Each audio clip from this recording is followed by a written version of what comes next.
प्रथम इंटर स्तरीय बहाली 8 साल से ये बहाली चल रही थी। 8 साल बाद रिजल्ट आया।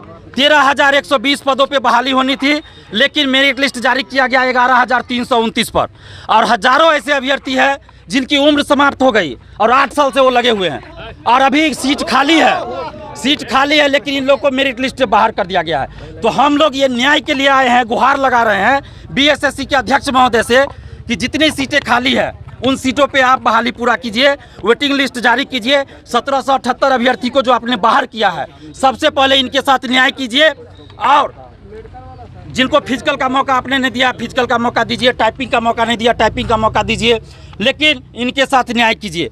वेटिंग लिस्ट जारी कीजिए, अगर ज़रूरत पड़ती है तो काउंसलिंग के लिए सेकेंड लिस्ट भी जारी कीजिए, लेकिन 13,120 पदों पे बहाली पूरी होनी चाहिए। बस हम हाथ जोड़ के यही विनती कर रहे हैं बीएसएससी के और नीतीश कुमार जी से भी। हम लोग कोई आतंकवादी या उपद्रवी अपराधी नहीं है। हम हाथ जोड़ के न्याय के लिए आए हैं कि आप न्याय कर दीजिए कि 8 साल से ये हजारों अभ्यर्थी जो दर दर की ठोकरें खा रहे हैं, इनकी उम्र समाप्त हो गई, अब ये कहाँ जाएंगे? क्या इनको बंदूक उठा लेना चाहिए? नौकरी मिली हुई नौकरी इनसे छीन रहे हैं आप। अगर आपको लगा कि ये अभ्यर्थी योग्य नहीं है, 53,000 अभ्यर्थियों को आपने ही पास किया था ना मेंस में, तो ये 53,000 अभ्यर्थी क्या आतंकवादी है, क्या अपराधी है जो आपको योग्य अभ्यर्थी नहीं मिला? आपको योग्य अभ्यर्थी कैसे नहीं मिला? आपने योग्य अभ्यर्थियों को मौका ही नहीं दिया। योग्य अभ्यर्थियों को आप फिजिकल के लिए मौका दीजिए। आप मेरिट लिस्ट फिर जो पहले से निकला हुआ है वो तो ठीक है, लेकिन आप 1778 अभ्यर्थियों के साथ आप न्याय कीजिए और वेटिंग लिस्ट जारी कीजिए। जितनी सीटें खाली है सबको भरिए। दरोगा बहाली, सिपाही बहाली, बीपीएससी की बहाली होती है बिहार में, यूपीएससी की वैकेंसी आती है पूरे हिंदुस्तान में। जितने सीटों पे वैकेंसी आती है उतने सीटों का मेरिट लिस्ट निकलता है, लेकिन ये बीएसएससी ऐसा आयोग है जिसको योग्य अभ्यर्थी नहीं मिलता है, ऐसा बोल रहे हैं। 53,000 स्टूडेंट्स में योग्य अभ्यर्थी नहीं है। 13,120 पदों के लिए 2,000 सीट अभी खाली है। जो बीएसएससी ने मेरिट जारी किया उसके अनुसार 2,000 सीट अभी खाली है। अब आप सोचिए कि 1778 अभ्यर्थी अभी मेरिट लिस्ट से बाहर कर दिए गए हैं। इनको आप फिजिकल का मौका दीजिए जिनको आपने मौका नहीं दिया। और बीएसएससी जो तर्क दे रही है कि योग्य अभ्यर्थी नहीं मिले, तो मैं बता रहा हूं कि योग्य अभ्यर्थी आपको क्यों नहीं मिला। आपने योग्य अभ्यर्थी जो फिजिकल के लिए जिन्होंने पद प्राथमिकता पहली दी थी, दूसरी दी थी, उसको आपने फिजिकल के लिए बुलाया ही नहीं जनाब। तो योग्य अभ्यर्थी कैसे मिलेगा? आपने बुलाया किसको? जिनका मार्क्स ज़्यादा था ऊपर से बुलाया गया, और जिनका मार्क्स ज़्यादा था उन सभी का फर्स्ट प्रायोरिटी क्या था पद प्राथमिकता में? राजस्व कर्मचारी, पंचायत सचिव, एलडीसी। और उन्हीं लोगों को टाइपिंग के लिए बुलाया गया, उन्हीं लोगों को फिजिकल के लिए बुलाया गया, और वो उन लोगों का फाइनली सिलेक्शन भी हुआ।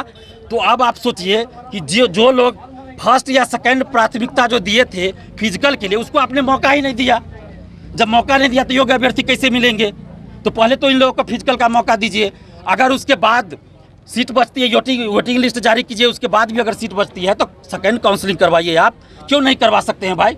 1218 अभ्यर्थी को ये लोग पीटी का रिजल्ट, मेंस के रिजल्ट के बाद, माने कि सोचिए पीटी का रिजल्ट आ गया, मेंस की परीक्षा हो गया, मेंस का रिजल्ट आ गया, काउंसलिंग होना था, उस समय 1218 अभ्यर्थियों का पीटी का रिजल्ट दिया जाता है कि मानवीय भूल हो गई। लेकिन ये लोग 8 साल से लगे हुए हैं, तो इन लोगों को कैटेगरी अगर मिसमैच हो गया तो इन लोगों को सुधार का मौका नहीं दिया गया। लेकिन इनकी गलती मानवीय भूल हो जाती है। लेकिन ये लोग जो सिलेक्ट हो चुके हैं, इनको बाहर कर दिया गया कि आपने गलत फॉर्म भरा था। इनको भी सुधार का मौका मिलना चाहिए। तो आज का जो आंदोलन हम लोग का है, वो हाथ जोड़ के विनती कर रहे हैं हम बीएसएससी के सचिव और अध्यक्ष महोदय से, और नीतीश कुमार जी मुख्यमंत्री जो बिहार के हैं, तथाकथित सुशासन बाबू, उनसे कि आप इन छात्रों के साथ न्याय कीजिए, इनको उग्र आंदोलन करने के लिए मजबूर मत कीजिए। हम लोग शांति प्रिय व्यक्ति है और हाथ जोड़कर विनती कर रहे हैं कि आप न्याय कीजिए। हम ये भी नहीं कह रहे हैं कि आप गलत तरीके से बहाली पूरा कीजिए, हम ये नहीं कर रहे हैं, लेकिन हम ये कह रहे हैं कि 13,120 पदों पे जो बहाली होनी थी आप उस पर पूरा कीजिए ना, फुल कीजिए। आपको जैसे करना है सही तरीके से उस पर बहाली पूरी कीजिए, लेकिन सीट खाली नहीं रहने दीजिए। अब आप बताइए, विधानसभा लोकसभा चुनाव होता है, सभी सीटों पे बहाली होती है, वैकेंसी ये होता है, चुनाव होता है, तो सभी सीटों का एक साथ होता है। अगर खाली हो जाए तो 6 महीना के अंदर उपचुनाव होता है, लेकिन 8 साल से लगे हुए हैं और इन लोगों के साथ इतना अन्याय क्यों? तो बीएसएससी के अध्यक्ष महोदय से हम हाथ जोड़कर विनती कर रहे हैं कि इन लोगों की मांग को आप सुनिए। और एक बात और कि इस आंदोलन का एक प्रमुख डिमांड बीएसएससी सीजीएल 3 में एडिट के ऑप्शन के लिए भी था, जिस मांग को कल रात को बीएसएससी ने मान लिया और एडिट का मौका दे दिया, सुधार का मौका दे, उसके लिए हाथ जोड़कर हम धन्यवाद देते हैं बीएसएससी के सचिव अध्यक्ष एवं समस्त सदस्यों को, अधिकारियों को। लेकिन उनसे हाथ जोड़ के हम विनती भी कर रहे हैं कि आप इन लोगों के साथ न्याय कर दीजिए और 13,120 पदों पर बहाली को पूरा कीजिए, बस इतनी सी मांग है।